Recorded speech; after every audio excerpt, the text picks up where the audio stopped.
Hello, everyone, and welcome to Natural Ones, episode number 2. How's everyone doing? I am Wax Steven, and I am the DM of Doom. I will be bringing you the crushing defeat of these wonderful people here today. Well, I mean, probably, right? There's a strong chance the way that everybody rolled last time. Especially you, Goobers, right? Everybody, don't sugarcoat it. Don't sugarcoat it. I know what I am. I know what I did. Oh my god.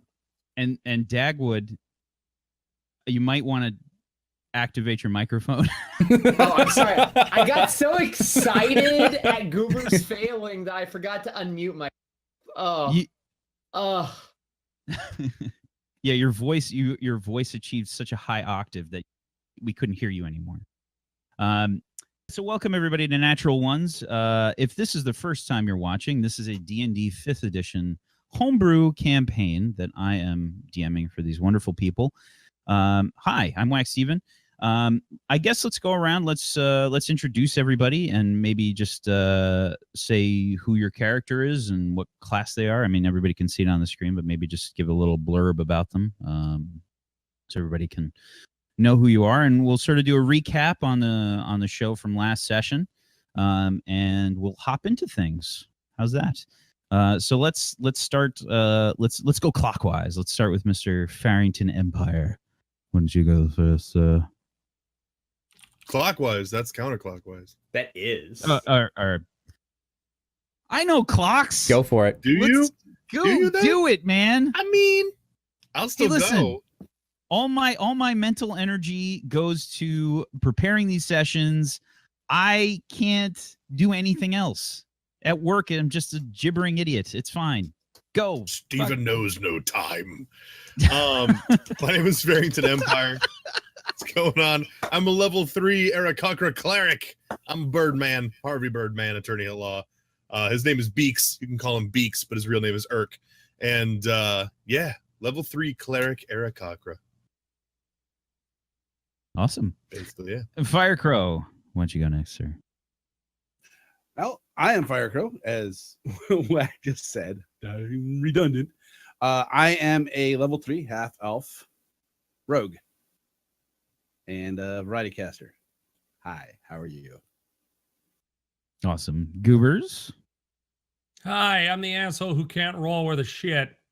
I'm also the half brother to which side is he on? That side?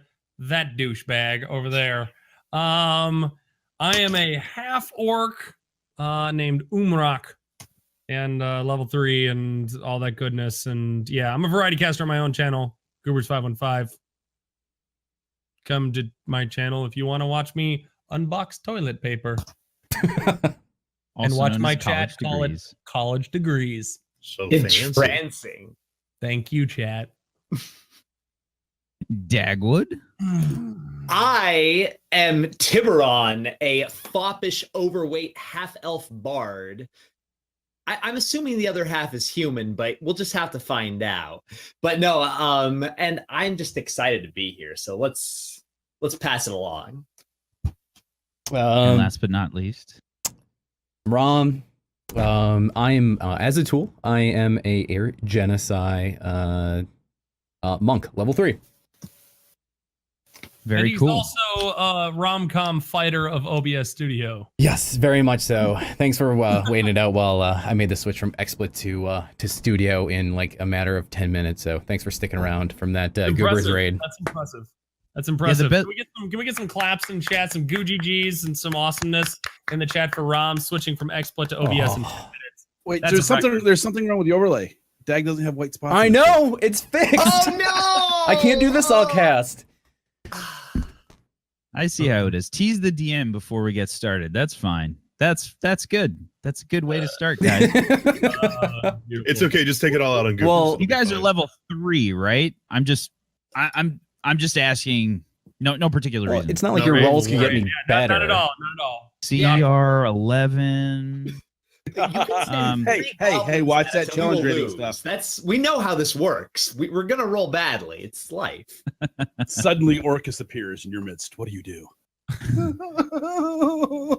Actually, it probably will be something you have never seen before, because a lot of the stuff that I'm working from is from the Tome of Beasts. So that should be interesting. A lot of Fair enough. D&D veterans will have no idea what these monsters are, et cetera, because a lot of stuff is either homebrewed or going to be new. So be ready, be prepared. And let's get ready to roll some natural ones, people. Let's go ahead and do a bit of a recap on the last session. On the last session, we had a quick sort of introduction to the players and their characters, just a real quick sort of tutorial level. Gone horribly wrong. Oh my god. Holy bad rolls. All I can say is how did we brand this campaign so perfectly? We know each other very well. Yeah. Yep. Oh my god. It was, to quote Goober's, rolls of biblically bad proportions. It was bad. It was bad. It was meant to be a pretty easy starting encounter that just went really long and really bad. The players were introduced to the Sky Island archipelago of Kundenhar, which is just this giant mass of floating sky islands that are tethered together by this energy produced by these large crystals called Minas crystals, named after the person, this mage, Ab-Minas, who saved the world, basically. She gave up her own life to use the power embedded in these Minas crystals to tether these islands together and sort of keep them floating, keep them alive, as this great elemental ravaged their world and basically tore it asunder. So we're 500 years later from that event, and there is a sort of political Cold War going on between two of the major powers in Kundenhar, Sigir and Bel Khalif. It's a few years after a treaty has been settled between them. There's a lot of unrest, and just sort of imagine the way that the political situation was between the United States and Russia a bit after the Cold War, right? You have that sort of feeling about things. There are a lot of feelings regarding natural resources. There's a very unequal distribution of natural resources. Bel Khalif has a large, sort of like the right type of environment to grow these Minas crystals. They produce about 90% of the archipelago's Minas crystals, which are used for various things. They're sort of a way to keep the islands tethered together. Sort of, they have to be grown and sort of, they're used in a similar way like we use oil these days.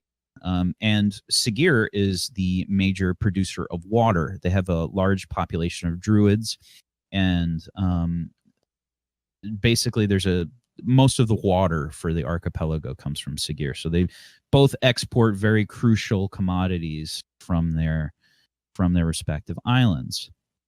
So this war has basically been treatised for now, and there's essentially peace that's happening.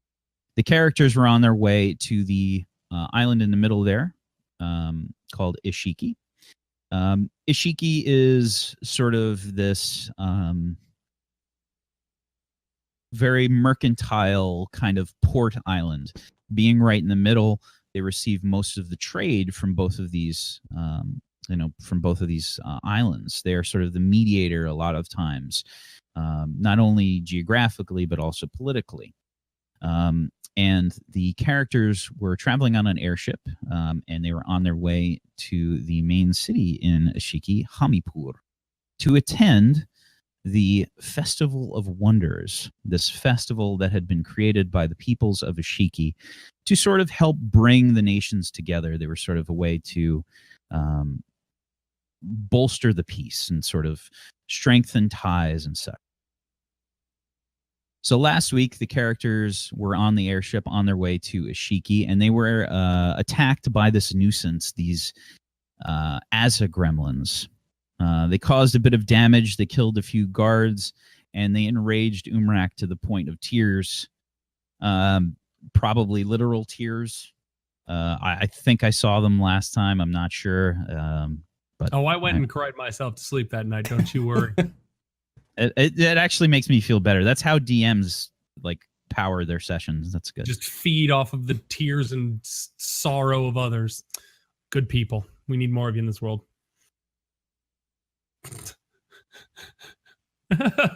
Okay.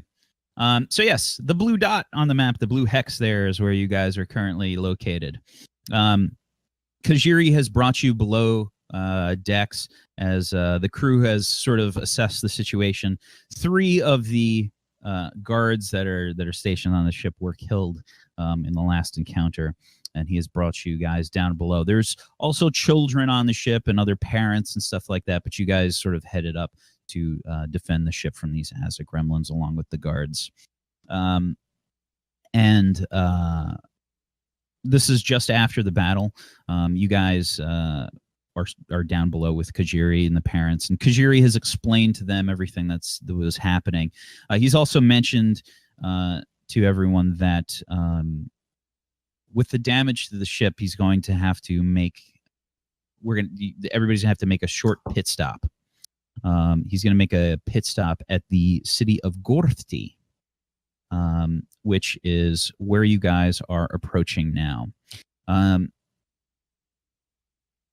Kajiri looks to the rest of the group, and he says, "I'm sorry, everyone, but with the damage to the Minas crystals, it appears that the Asa gremlins, as usual, seem to be even further of an annoyance. They have damaged many of our Minas crystals, and we must stop in Gorthi to resupply.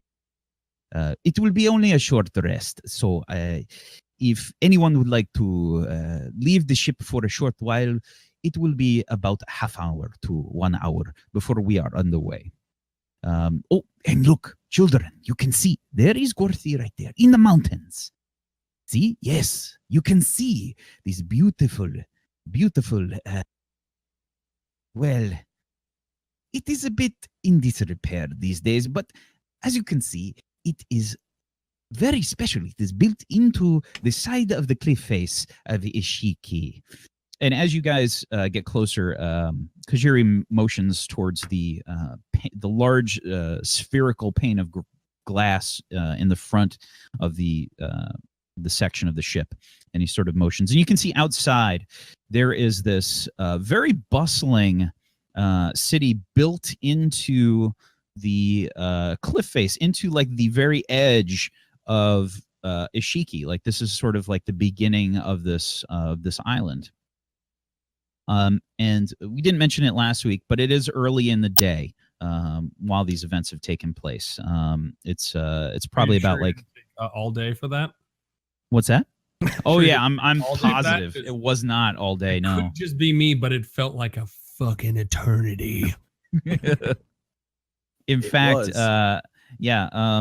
So he's mentioned that it'll probably be about a half hour to an hour, which mechanically will be, if you guys choose to stay on the ship, will be about a short rest. So if you want to take a short rest, you can. For those not sure what a short rest means in D&D 5th edition, during a short rest, certain classes replenish certain abilities, and certain classes can replenish some spells. And everyone, you guys can choose to spend a hit die to, or as many hit die as you wish to roll for replenished HP. Really quickly, it's not updated on my character sheet, but I vaguely remember being fairly damaged by the end of that. So I'm wondering, I suppose, to the rest of the team. I think that you got patched up by Kajiri, I believe. Did I? Yes. Oh, I did. Okay. I think we all did. We did. Okay. Thank God. Oh, it is. It was a tutorial. Wonderful. Well, some of you got patched up. Some of us never got hit. Just Ouch. Yes. So everyone is actually at full HP. I was just kind of explaining short rests to you. But you guys are, for all intents and purposes, for this beginning of the show here, you're at full HP because Yuri patched you up. And what you like, as I was saying, on a short rest, you can choose to spend as many hit dice as you have to regen HP. So your hit die plus your Constitution modifier can be rolled on a short rest, and you regen that amount of HP. So at level 3, you have 3 hit die. How many times, or how do you get like? Do you have like? Do your hit die get replenished every time you level, or is it something? Your hit die get replenished. Half your hit die get replenished on a long rest, which is 6 to 8 hours of rest. Okay. Got you. But a short rest is about a half hour to an hour. So yeah, that would be what you'd roll, but you're at you should be at full HP. Okay. So yes, Kajiri motions towards the window pane and he says, look, yes, this is Gorti coming up. And you can see lots of different color buildings in the way that Miami is sort of like really colorful with the different like pastels and stuff that they have with their buildings.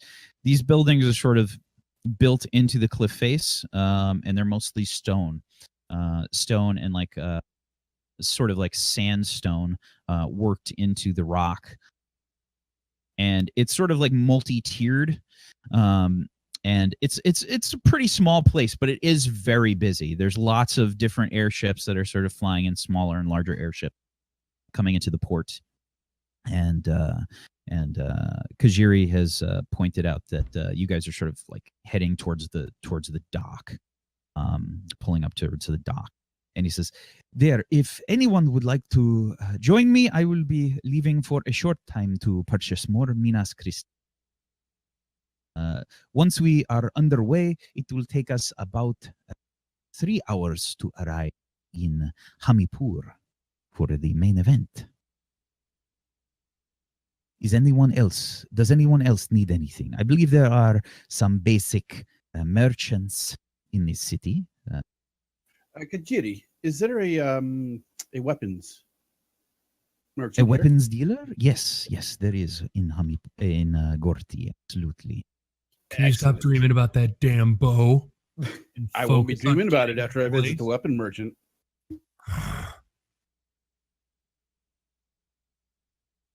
You can find most general goods, and there is a lower class weapons merchant, I believe, in Gorti. Excellent. Will you be coming with me then? Yes, I believe I shall. Very well. Okay. So you guys pull up to the docks, and there's this sort of like large group of like crew people that are at the docks, and several of them have like these large, like thick ropes that you can see like several people sort of like doing like a cowboy kind of lasso kind of thing with these huge friggin' ropes. And there's these like large pegs that sit on the end of the ship, and they sort of like throw the ropes over them and start to pull the ship in into the port. And you hear this, you feel this like large shock run through the ship as the ship sort of like meets the edge of the port. And Kajiri says, very well, we will only be a short time away from the ship, but we will be back very quickly. Please go about your business, and we will be passing out some refreshments. And you can see like one of the guards looks like really awkward, like with this walking along. He's got some like crackers or something, and like probably some milk because there's kids. He walks over and gives the kids milk and stuff. I motioned the guard over briefly. I said, make sure you give some finest milk to Umrak. He really needs it right now. The guard just like looks over at Umrak. Perhaps you would give it to him? Oh, he's fine. He's fine. Don't worry about it. Go milk. Go give him some milk. You'll be fine. Trust me. Very well. Sort of like hobbles over, and he extends this like glass of milk up towards you. Rack. Half orcs are generally like pretty tall. They're usually on the higher end of 6'5" to 7 feet tall. So I look down at him. Just, is that for me? If you would like, sir. Take that away from me, or I'll take your hand. Not a problem. Would you like some crackers? And I just slowly start to grab towards my axe. And he sort of like hops and like starts to run away. I yell out, you needn't be afraid of the axe. You can't hit anything with it anyways. I'll hit you, you dumb bastard! And okay, so Kajiri sort of walks off with Korko in tow, and you guys head into this small port city of Gorthy. You're not gone long. He sort of walks over to one of these shops. It's a sort of like this sort of like washed out yellow kind of building, and he points over to the stall in the front, and he says, I believe the weaponsmith is over there. He says, please, I will only be a short while. We must get going if we are to make the opening ceremony for the festival. Excellent. Well, I'll head straight over to the weapon stall. Excellent. And he says, I'm going to the building right there. And he points towards this like red building. And they have this really elaborate display above it, like this large like pink crystal, and like these little like puffs of smoke sort of like shoot out like periodically. Like they have this little mechanism that's sort of like worked into it. And he walks off towards there. Okay. So yeah, as you approach this stall, there is a squat dwarf with this small turban on, and he has this like piercing that connects from his nose to his ear, and it's like really like greasy, sort of like finely pointed beard that like extends like really long, like really far down. And he appears to be haggling with somebody in the stall. This elf that's approached him, and the elf is holding this dagger and sort of looks appraisingly at it and says, I will give you 5 gold pieces for this. That seems rather low for such a quality item, I believe.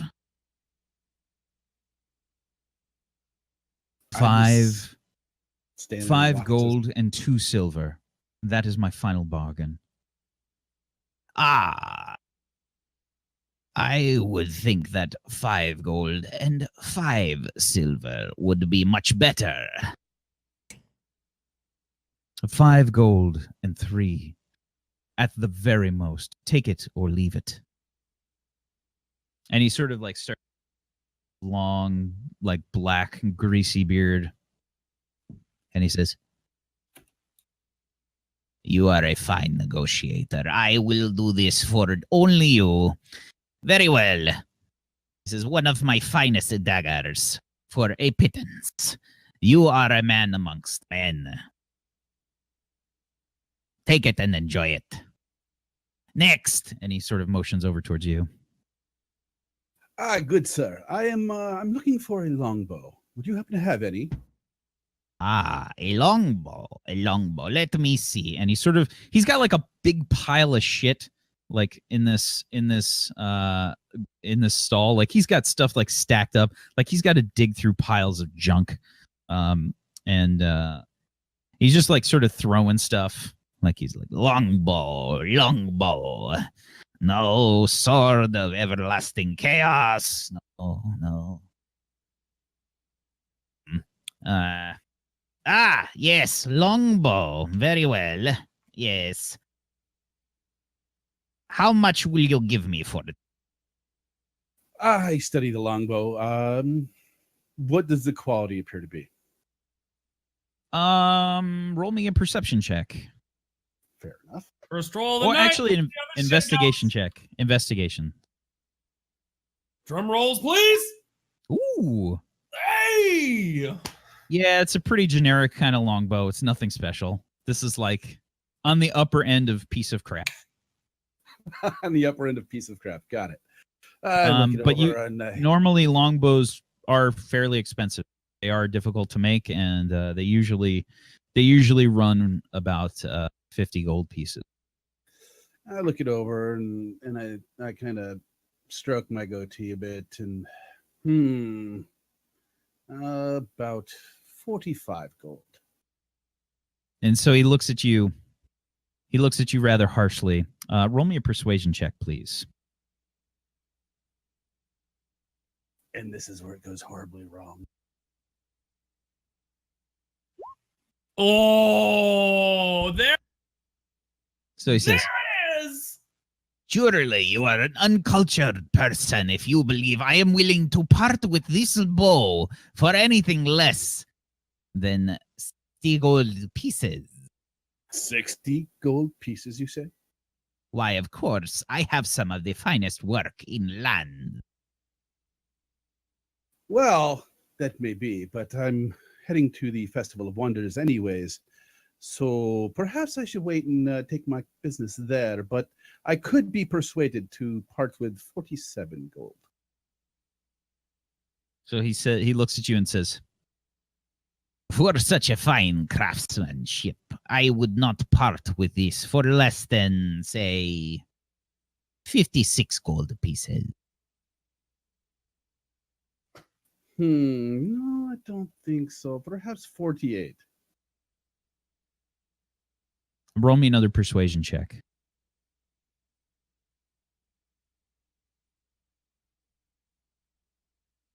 That's not bad. He looks I'll at take you that. and says, I will tell you one thing. If you are willing to advertise my shop this festival, I would be happy to part with it for 40. He says, Oh, wow. surely, at the Festival of Wonders, you would be able to generate some business for me. He says, instead of 48, I will do 47, but you must advertise the shop. And I have some employees that will be attending. Well, for 47, I think we could probably work out a deal there.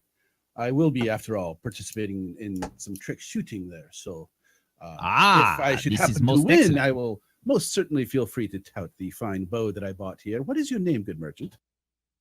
He says, I am Haputi.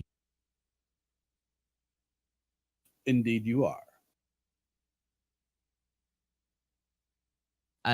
Pleasure. Do we have a? I'm Corco. Do we have a deal then? 47 gold, and I shall spread the word of your shop. he says, Excellent. This is most fantastic. And he sort of extends his hand, anticipating the money. And he's about to hand over the bow, and he's and he takes out like this obviously super dirty rag, and just like, Oh, I'll also need some arrows to go with the bow, of course. Yeah. You may buy a bundle of arrows, 20 arrows for 1 gold piece. 5 silver. Good sir, I'm going to be advertising your wares. Very well. You are quite shrewd, you. I will remember your face. I hope so, Haputi. Should I stop by sometime soon after the festival, I shall be sure to stop by your shop. Excellent. okay. what I type of hand him, creature was the being was the shopkeep? He's a dwarf. Gotcha. I hand him 47 gold, 5 silver. Excellent. Okay. Alrighty. Shortly after, you meet up with Kajiri. He says, and he's got like this decent sized bag. Like it's actually like kind of a large sack. And you can hear like the clinking of the sounds of crystal coming from it. And he said, very well. Are you all ready to go? Indeed, I'm most certainly ready to continue our journey to the Festival of Wonders. Let us go. And he sort of heads out back towards the ship with you. And shortly after, you guys disembark from Gorthi. It takes a little while for the Minas crystal swapped out and changed out. But if anybody wants to sort of like roam around the ship and just sort of see like what's going on, you can totally do that. Is anybody like curious about this kind of thing? Like, is your character just sort of, are any of your characters sort of like curious about the way that this stuff works? I've been spending the time just meditating for the last 30 minutes or so, personally. Corco, I I wander over and observe what's going on with the crystals. I'm just sitting in the place where I ended up, just sharpening my axe. Yeah, the kids are just sort of like really terrified. They're like way far away from you. Also, just with a little bit of table talk, I apologize. With a short rest and a cleric, what is the role, or what's the situation with regaining spell slots on that one? So every class is a little bit different. With look at cleric. Believe you have to get a full rest to get all of your spells back.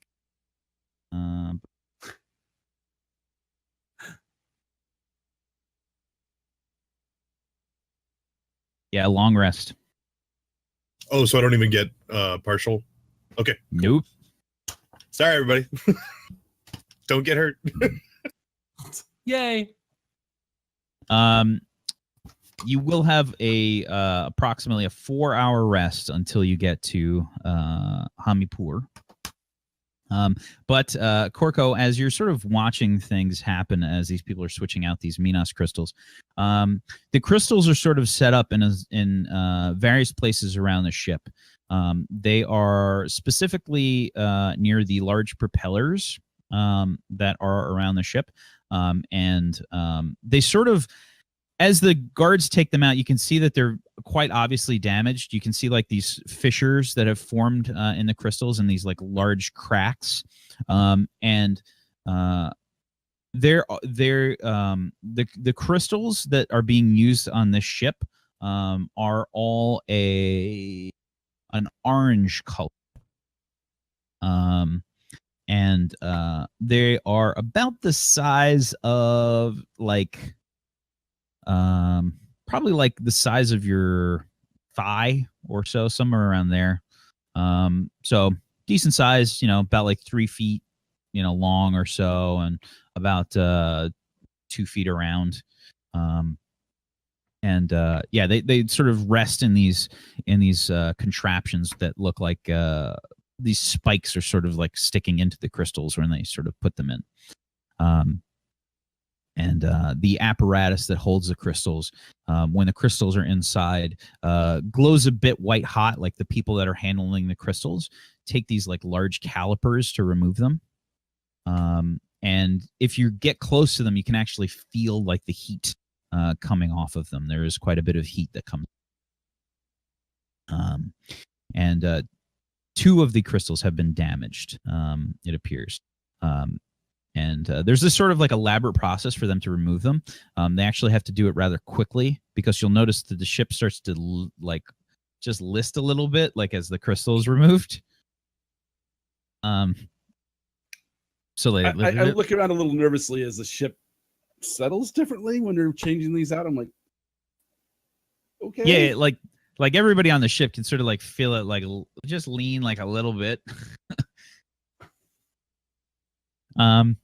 Yeah, so they swap out these crystals. It takes about another half hour or so.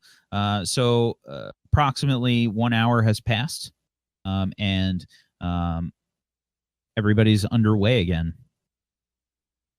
and you guys are off. Kajiri motions to you and says, finally, we will be arriving in the city of Hamipur in approximately 4 hours. If anyone would like to rest, we have a few bunks available. You may sit and rest quietly there, or you may sit as you wish around the cabin. He says, if you wish to go to the upper decks, I would caution you against it, as we have run into some gremlins. I would worry a bit about any future encounters there until we are safely at Hamipur. We will require some more guards to ensure your. Hearing that, I'll catch Kajiri's eye and the other members that were up there fighting, and I'm gonna nod towards the stairs and head on up. Okay, Kajiri just sort of says, sir, excuse me. Are you sure you wish to go up to the flight level? Well, we seem to be lacking a few guards after the last encounter, and it would be best to have somebody up there with an eye out towards trouble, should any more find us.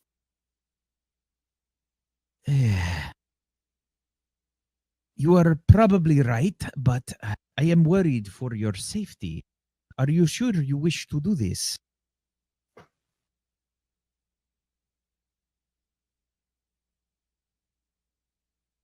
I look over at Umrak for a moment. What do you want? Your thoughts, brother. Other than wanting to kill me, that's normal.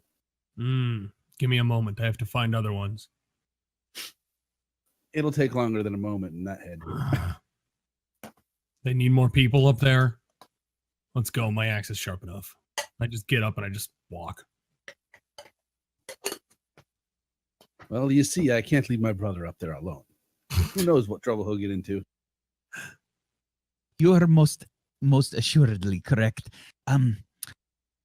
Yes, I am a bit worried about him. There, and he starts to pull out this like clipboard, and he's got like some pages. He said there was a bit of damage. Excuse me, never mind. I will assuredly speak with you later about this. And he's flipping through some pages, and he said the railing was damaged. As the floor, several floorboards. As he's doing that, I just take my axe and I'm going up the stairs and I go, floor's damaged too. That's coming out of your gold, brother. He takes this like feathered pen and starts writing on the manifest. Corky just hangs his head, slumps his shoulders a little, and walks up the stairs. Shouldn't have bought that twig you call a bow. I hit more with my bow than you did with your axe. This goes all the way up. Don't worry about it. This happens. Okay. And what are the rest of you doing? I mean, Azatul was sort of meditating. Beaks and Tiburon, you know, have you guys been doing anything special while everyone's been away? I feel like I've been watching the weather and praying more than anything else. I've decided to take up a diversion, and I've pulled out a flute, and I am doing my best to entrance the young children downstairs who are off doing their little playing things and trying to lighten the mood for them. Okay, sure. Roll me a performance check, please. Absolutely. Let's see how well I'm actually playing. Oh, I would like to join in. Well, let's see how this goes first. Do you have an instrument of some kind? I do. Is this dueling flutes? I have a schwam. What? I don't think you should show that to the kids. There's going to be some complaints from the parents. Oh, very nice. Wow. So you see the flute get busted out from this very large, very, very loudly dressed and very well coiffed half-elf individual as he starts playing for the kids, and it's a beautiful performance. What kind of music are you playing for these kids? What kind of a tune? I'm playing something jaunty. Like as I'm starting to play, I actually start bouncing around, and my rotund figure is just jiggling under my doublet as I'm doing this entire thing. So I'm hopping along the deck, just one foot to the other as I'm playing my flute here, and just leading them around as best as I can as this is going on. FYI, if Umarank had not already have left for the upper stairs, he would have had he seen that. Just for clarification. I think Beaks is also going to head that way, and I'm also wondering if I can use mending to fix any of the damage to help our crew from their impending price. That is an excellent. That's an excellent question. So mending is a spell that's sort of intended to use during like sort of downtime, not like a combat kind of spell. And mending can repair things. Is it a cantrip? Yes, sir, it is. So I can just walk around and go. Yeah, it takes about a minute to cast for each one. But yeah, there is definitely some damage to the ship. You wouldn't be able to say repair any very complicated equipment, but you could repair stuff like holes in the ship or like straight up like. I'm thinking mostly like axe notches that are in the top deck and in the stairs now. Umrak was here, like all misspelled. Even his name. All the letters are backwards and kind of rotated at like a 40 to 60 degree angle. Yeah, those mostly. Sure. Okay. So after Tiburon pulls out his flute and starts serenading the children, explain what you do. Well, as my hearing is as a tool. Yeah. I'm sorry. Oh, as the flute. The performance is so great that I decide that I'm going to join in as well with my medieval style like oboe reeded instrument that I have, and I'm going to try to join in. I'm going to make this like a little duet going on here. Okay, cool. So yeah, you just kind of hop in. Go ahead and roll me a performance check. I am proficient in this.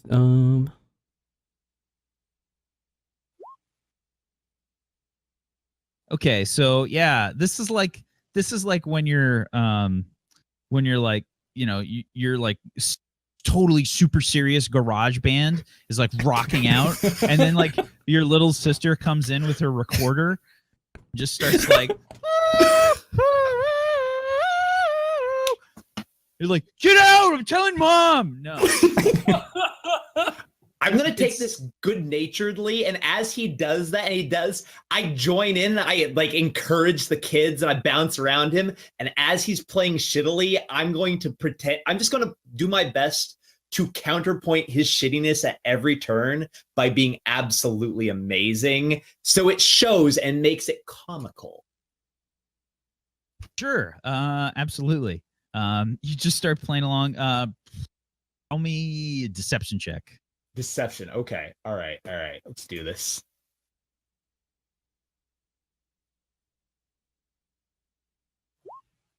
Oh wow. Damn. Yeah. I just So want to you're point doing- out that this is completely in counterbalance to Goobers last week. Okay. The best part is this is all non-combat stuff. Yeah, we're Right. wasting all of the good stuff, man. No, this is where it matters. Scare the Yeah, children, kill the bad guys. You Who win the cares? hearts of the children, save the world. Yeah, I'm waiting for that to come around where the kids and like we're dying out here, and then just a horde of children come out like, we've got you. Okay. So all this overplaying is done by Tiburon. You sort of like pretend to fall on the ground and stuff, but then you like come like flying back up, and the kids are like, oh, and they're like laughing and pointing as your belly wiggling and stuff. And Beaks is sort of walking around the ship, and you're. What does it look like when you're casting mending? Like what how do you cast this spell? Well, I have to place hands on it, and I believe I would say a short prayer, trying to tune out all of the cacophony that is happening around me, so I can focus on what I'm doing. and probably brush my feathery hands across it, and a little bit of white light with some wind, like a slight gust of wind would come out as it mends. Okay, very cool. So you can see the wind sort of like wrap around your hand and sort of like pull like these the wooden pieces of the ship, the fibers sort of like individually start to like connect over the period of a minute or so. You see like the small holes sort of like patch up. And Kajiri like runs over hurriedly towards you and says, "Excuse me, what are you doing, sir?" Oh, that is most helpful. This is a mending spell, yes? Indeed. Very good, very good. Thank you. And he sort of like pats you on the shoulder, like he's trying to find like a good place to pat because you have these giant friggin' wings, man. And he's just trying to like, thank you. So you're all sort of doing your own thing, and two of you are entertaining the children, and some of you head up to the deck, and you guys will be traveling for about 4 hours or so. You will travel unimpeded. There are no disruptions on the trip, and soon in the distance you can hear some yelling from the captain saying, "Kajiri, up ahead! I can see Hamipur." And this large sort of like desert plain that you guys have been crossing for about 20 minutes, half an hour or so, as you've come out of the mountains and sort of descended a bit through the clouds, getting a bit closer to the land. You can see in the distance this very large city with various plateaus and several pieces. They're sort of like connected, small connected islands that are sort of floating at various heights and stuff. You guys approach the city of Hamipur, and it is bustling. There is tons of traffic. You can see that there are sort of expeditions being led to the city. There are large crowds like gathered outside the city, and there's all these stalls set up like everywhere. Like this place looks like a giant marketplace kind of location. And you guys can sort of see like off in the distance, there's this like plateau set up where several ships are sort of seem like that's like the landing area for many ships. And the ship is being sent over in that direction. He says, yes. He says, there will most likely be some of your competitors. He says, we will only have a short time before we must attend the main event. He says, since we are late, we will only have a few minutes to disembark from the ship and get to the arena. So he says, anybody that will be participating today, he says, please, he says, I would have you gather here with my friend, and he will lead you to the arena. He says, we must get you there quickly. We will only have about 15 minutes before the events will be starting. I just put my axe on my shoulders, and I walk right up next to the guy, and I don't say anything, and I don't look at him, and I look straight forward, and I just wait. Okay, so yeah, you can feel that sort of, you can see like there's people sort of like getting set up. He says, everyone hang on. This one is a bit of a rough landing. He says, we will be landing on the plateau. He says, so please hang on to the straps located on the sides of the compartment. And he motions, parents, please secure your children. Make sure that they are holding a strap. There will be a bit of a jostle as we land.